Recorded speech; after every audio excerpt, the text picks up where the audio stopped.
Welcome, surf fans, to the Corona Post Show, part of the Oi Rio Pro, brought to you by Corona. In the wise words of Ice Cube, today was a good day. The beach was going off from dawn till dusk.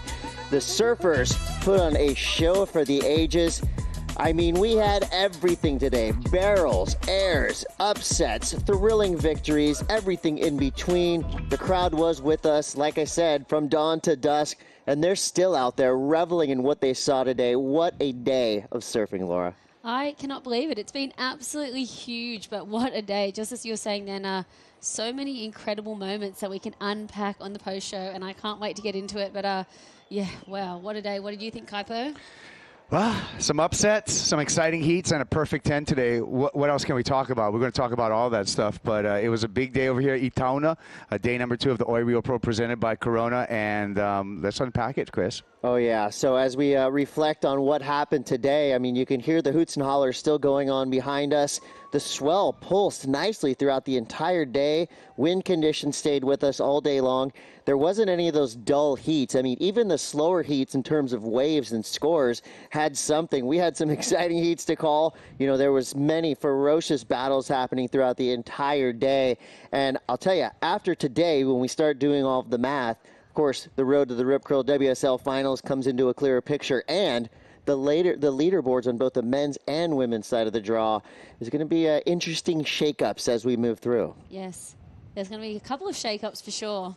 I think the biggest shakeup will be, well, I guess on the women's side with Stephanie and Brisa falling out of the picture, both in equal third in the rankings. And then on the men's side, I mean, we had so many wildcard upsets. I think that was really cool. Gabriel Medina, you know, falling out of the draw, hoping that he is okay. I just saw he did an Instagram post, and it sounds like he's going to be fine. So, yeah, wishing him a speedy recovery. And, yeah. I mean, we had Griffin Colapinto coming into this event off of a CT victory, and then going down in the elimination round. This is big news. There were some big upsets, and the wild cards came to play, Chris. Yeah, it's been a wild day of surfing. Before we get into the thick of it, let's take a look back at what just transpired. The last heat of the day, Brazil's Tatiana Weston-Webb went out there and went hard, as she always does, putting on a show for surf fans on the beach and around the world. You think Tatiana Weston-Webb wants to surf her way into the Rip Curl WSL Finals? Yes, she very much so does, and she was showing it out here, attacking huge sections. There was a bunch of turns that she did that she just didn't make that were so critical, and just showing that strength and that aggression and that awesome style that we love to see from Tatiana. You know, she's not afraid of these big chunky sections. She'll throw her board into anything, and you know, this ended up being a pretty close heat with her and Bella, but you know, after her loss at El Salvador, she is very keen to keep climbing up the rankings, and she's a bit of a dark horse right now. Yeah, I feel like Tatiana Weston-Webb took a while to recover from the loss at last year's Rip Curl WSL Finals. So for her to get back into the swing of things, of course, just a handful of events left, but really relying on power and precision as she hit it right there. So our last winner of the day, Tatiana Weston-Webb, standing by now with Luisa Florence. She was just watching the replay with me, and she was like, I like that. It was tough. I literally haven't made one layback, like, in so long that I, like, gave up doing laybacks, but then that section was kind of, like, calling for it, so I was really happy I made it. I was like, yeah. Amazing, Tati. And I feel like you're drawing in the taste of home. Am I right? For sure. I'm definitely absorbing all of the positive energy that's being sent my way. I know everyone here in Brazil is cheering for the Brazilians, and obviously I'm the only female representative on our side. And yeah, I can just really feel like the heart and passion of everyone that's supporting. So, muito obrigada a todo mundo que está torcendo. Vamos falar português agora? Eu acho que depois do dia de hoje a gente pode falar, pelo menos hoje, que Deus é brasileiro. Não? Como é que foi a bateria para você lá dentro da água? Foi muito boa. Na verdade, eu estava na dúvida. Eu queria muito começar lá para baixo, surfando à esquerda, só que eu vi que a Isabela queria surfar às direitas, daí... Cara, que eu tava muito na dúvida em começar lá ou ficar lá com ela, daí, tipo, eu fui lá, peguei o 4, daí eu voltei e peguei meu 6 e falei, vou sentar aqui do lado dela, colocar uma pressãozinha, né? E deu tudo certo, graças a Deus que ele me deu essas ondas aí e o dia tá lindo aqui, eu tô muito grata. Vai celebrar. Parabéns, Tati. I just joked. After this day, we have a saying in Brazil that God is Brazilian, and today we can say that. And I just asked her how was the heat, and she was like, I wanted to start on the left, but I saw that Isabella wanted to start on the right, and I just wanted to mark her down. I got my 4 and I got my 6, and I'm just going to be right next to her. And the strategy worked. She's here with me, and she's going to semifinals. Let's go. Ramos. Nicely put right there. Let's go. So Tatiana Weston-Webb gets the win at the very end of the day. We blasted through 16 action-packed heats today, but one heat that is sticking in our memory was a matchup that we've seen a few times in recent history. Talking about Carissa Moore versus Caroline Marks, both surfers activating all of their powers. This was definitely one of the quarterfinals to watch of the day. This was quarterfinal heat number 3. Carissa Moore with a lot at stake coming into this heat in that yellow leader jersey. And she went to work early. Yeah, this was an absolute battle. And, you know, Carissa hasn't had the most strongest scores this event so far. So to start off with that big hook under the lip there, that was amazing. And Caroline, you know, she got Carissa's number at El Salvador. She knocked her out in the quarterfinals, I think it was. And, yeah, so sent, you know, Carissa wanting to make it, get her back. But, yeah, Caroline going to work, doing some huge turns on these big critical sections. Unfortunately, just falling off on that one. But, wow, what a show the girls put on. There was a few mistakes this afternoon that were very costly, Kaipo. Yeah, the backwash had a lot of victims this afternoon, and navigating that backwash, navigating that warble, the ribs in the face, having to time your turns throughout that, as well as wave selection with the changing tides and the ever-moving rips throughout the lineup. You really had to have your head on the swivel. Wave selection was key, and also navigating through some of those lumps, bumps, and backwashes. But there you go with our brackets right now, Chris, and we're set up for the semifinals. Yeah, this is a really cool couple of matchups for the semifinals. Of course, you've got Tatiana, Carissa, and Joanne Defay. No surprise there. I love to see a rookie making her way into the latter rounds of this event. Watch out for Gabriella Bryan. Yeah, it's. I actually saw after that quarterfinal, I saw Gabriella Bryan, and I talked and I said, hey, congratulations, you're in the semifinals, but be aware of that priority. Be aware of where you are, and when you paddle for a wave, make sure you get on that wave, because a couple of times she dodged the bullet out there. But on pure talent, Gabriella Bryan, I would love to see her take a win. Yeah, this is a truly unpredictable event, as always. One heat that will definitely go down in our memory banks was a heat that, for all intents and purposes, should have been a heat for the favorite. I'm talking about Griffin Colapinto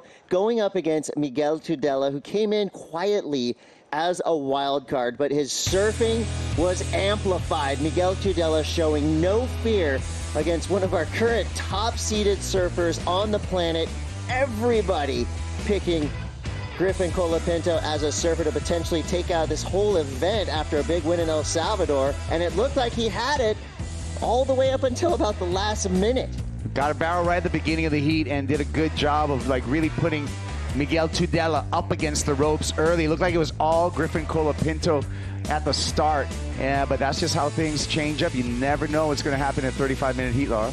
Yeah, Miguel went to the air, something that that is his strength. So this is one of his first airs I think he did, or is that the last air he did to get the score? No, that was the first air. He did a flat spin this time, and that was really cool, staying over the board, no inverting on that.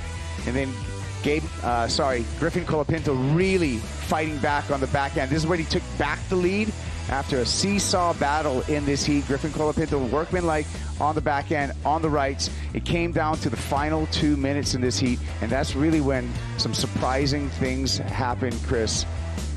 Yeah, we're kind of convinced that this thing was sealed up, because Griffin had priority all the way until the very end. So Miguel's last wave was one of those sneaky insiders. We thought it was for sure, and then the Miller flip here, just inversion, corked it out, kicked it out, went upside down, and pleaded his case. Wow. Yeah, I believe he only needed something around a 5.5 and got that and more. So right there, never underestimate a wild card. The good news there, Griffin Colapinto came in, shook off that loss early. His mind is already flying down the line at J-Bay. He still will be up in that upper echelon of the rankings. So Griffin Colapinto out of this event for now, but Miguel Tudela, well, he's got a big hill to climb. The local favorite, Filipe Toledo, current world #1. Well, if Miguel took out Griff, well, he can take out Filipe. He just showed that he's got the ability. He can be a giant killer this event, as we've seen from all the rookies. I mean, all the wild cards and the rookies. Yeah, it's been a huge day for all the young guns, and I love to see it. I love to see those, you know, those incredible performances, the heart and the soul, and just going for it. I love that from Miguel, just, you know, throwing it up and getting the score. Well, if you like big storylines, I got one for both of you. You ever heard of Callum Robinson? This guy has been on fire throughout the whole year, currently ranked #8. He was going up against a lower seed, but it's a name you may have heard before, Gabriel Medina. Yeah. Diesel. Callum Robson, Evan said Australia, coming out. And you know what, really having an outstanding rookie year, Callum. But he came up against the giant, the machine, Gabe Medina. Always solid, but the wheels came off of this heat for Gabe Medina, Laura. I mean, we talked about it before the heat. What was Cal going to have to do to get the win over Medina? And it was catch the biggest, best waves of the heat. And this is exactly what he did. Huge turns, huge surfing. The surfing that got him into the final at Bells Beach and got him that second place. And, you know, he's so solid and just has those fundamentals and throws so much spray and, you know, just he got the job done. He did exactly what he needed to do. Well, and what he did was took the element of the crowd noise out of the equation. The beach was silent throughout this entire heat. Never heard anything like it. Look, here's the deal. Callum surfed the right, and he made the right decision in the lineup of what peak to surf. This right offered all kinds of scoring potential. Solid surfing, surprised me a little bit with his finishing maneuver and stuck it to him. Always solid, but really his positioning in the lineup made the difference. Gabe Medina was way down the beach on the left. Callum Robson stuck to this right, and this right paid off. Jackpot. Yeah, and that was an interesting heat from the beginning because Robson actually had Medina's number with only 5 minutes in. He got 2 big scores. Medina had his back against the wall. He went way up the beach. Unfortunately, at the end of that heat, there was a little bit of an injury for Medina, but he will. He's already said that he's already on the comeback path. But check this out. Look at this. This is when best friends line up in the latter portion. These are the roommates. They're going to be going after each other in Heat 8 of the round of 16. Callum Robson and Jackson Baker both staying together, both training together, and now they're going to be surfing together. Only one's going to go on to the quarterfinal. Wow, that is going to be a really fun heat to watch. Well, we do have more for you here in the Corona Post Show. This is our 51 ice moment of the day. And I'll tell you, there was a lot of moments to choose from. And this one right here was wild and unexpected. You know, we saw a couple quick little tube rides. Jordy Smith, I think he got 3 tubes in his heat. But Caio Ibelli went out there, a man with a plan. Never underestimate Caio Ibelli. A perfect 10 for an absolute Houdini wave. Completely disappeared, wrote him off completely, started checking my notes, looked back up, and heard the cheers. What did I miss, Laura? Des Pontos, 10 points. I've been scratching up my Portuguese. That was absolutely insane. The beach was going nuts. It was so incredible. Caio needed only a mid-range score at this point in the heat, and going up against good friend Jadson Andre, his 100th event with the 100 on the back of his jersey, just giving him the clap, the applause. What do you do with 2 minutes to go and your best friend gets a 10? You got to be stoked for him. Yeah. We're talking Jaddy Baby here, so of course he is always the ambassador of goodwill. That was your 51 ice wave of the day. Now let's look forward to the future just a little bit. Let's take a look at the Surfline forecast and see what we have lined up in the next few days here at the Oi Rio Pro presented by Corona. This is official. Now, of course, we make the call every single morning early. But, Kaipo, what are you seeing here? Are you excited? Are you reticent? What are we looking at? Got some lows coming up the coast, and so we're looking for more swell, bigger conditions coming through. But what's going to be the questionable thing that we got to work through, lots of size, but then the wind could be problematic, especially as we look at Sunday and Monday. Saturday, we might have a chance tomorrow. Sunday and Monday, we're going to have to be iffy. On the back end of that swell, as well as the winds. They're going to switch offshore, so that's really what we're going to do. I mean, I feel it's a day-by-day thing for us. We have 18 heats to the finish line here to crown champs, so we'll see what it serves up over here. We're just going to go Doobie Brothers and take it minute by minute. We'll see what happens tomorrow morning when we get here at dawn. But right now, we got the Banco do Brazil top 5, and trust me when I say these are 5 moments that will have you standing up and cheering just like all of our fans on the beach. Let's take a look at this top 5, starting with Gabriela Bryant, surfer from Hawaii, doing big things, power moves, climbing the rankings with every wave she surfed. Yeah, the rookie just coming out and showing us how incredible she is and how much she deserves to be here on tour, just attacking these huge sections. I love Gabriela's strength, her composure, and just how compressed she. I can't believe she even made it through that whitewash. That was wild. Yeah, super impressive. The poise that she's had all year long. She continues to thrive off the momentum she's built. Gabrielle Bryant, yeah, rookie magic. I believe in it. She competes beyond her years. She really does. And she's not afraid of any competitor. Caio, you called it. Diesel has entered the chat. Callum Robson went off against all odds, taking out Gabriel Medina. Solid surfing is the fundamentals that we've been enjoying all year, but they're actually fundamentals that the volume is turned up on. Solid over his board, great with the rail game, Callum Robson, and also one thing that this young man possesses is really, really good wave knowledge, wave selection. He reads the ocean super well. So the combination between solid surfing, great wave selection equals success. Turns like that, just incredible. Lots of time on the rail, but I like this wave where he surprised me in the end, through the air reverse, no problem, rides out, score that for Callum Robson. And he's sitting at 8th in the world right now, yeah. So don't count him out for a potential spot at the upcoming Rip Curls WSL Finals. He's definitely surfing like a Final 5 type surfer. Carissa Moore, well, she's always doing Carissa Moore things. She started this heat strong, capitalized on every wave she rode. Carissa Moore, your current world #1, advancing into the semifinals. Yeah, she scratched through her first heat this morning against the Wildcards Solid and just really wanted to go home, reset, and come back and do some absolute damage against Caroline Marks this afternoon. And that she did, blowing tail, doing the surfing that we're used to seeing from her, and why she is one of the best women in the world. Yeah, Carissa, you can just tell, how comfortable she is in that yellow jersey. And it's almost, you can't not see her in a yellow jersey. She lives in that thing. Now we're talking about some major upsets. This is Miguel Tudela, who took to the air, blasted his way through an incredible wildcard victory. Elimination round upsets. Wildcards are super dangerous. Right here, corks it out, puts it down. Incredible air from Miguel Tudela, taking out #3 in the world, Griffin Colapinto. But check out the height, the amplitude, and the inversion from Miguel Tudela. Waves to the crowd, knows that he did it in the last minutes. Tudela coming in on fire, and a dangerous, dangerous wild card. Another wild card here, Mateus Herdy. We know about this young man. Injured himself with a wild card opportunity in 2019. He's back, and he's back better than ever again. Air show. Mateus, always solid. He's got a real deep bag of tricks when it comes to aerials. Mateus Herdy taking out #5 in the world, Kanoa Igarashi, all part of the upsets of this elimination round. Absolutely incredible, and that's the excitement that we like to see, Chris, when we see the wildcards come in and take up the big names. Yeah, it was like danger, danger, high voltage. He stuck a fork in the light socket, and the lights went on. Electrifying performance for Mateus Herdy. What a fun surfer to watch. And now we're back to Caio Ibelli, the perfect 10. Now, this has been a year where perfect 10s are very rare. So when you get one, you've earned it.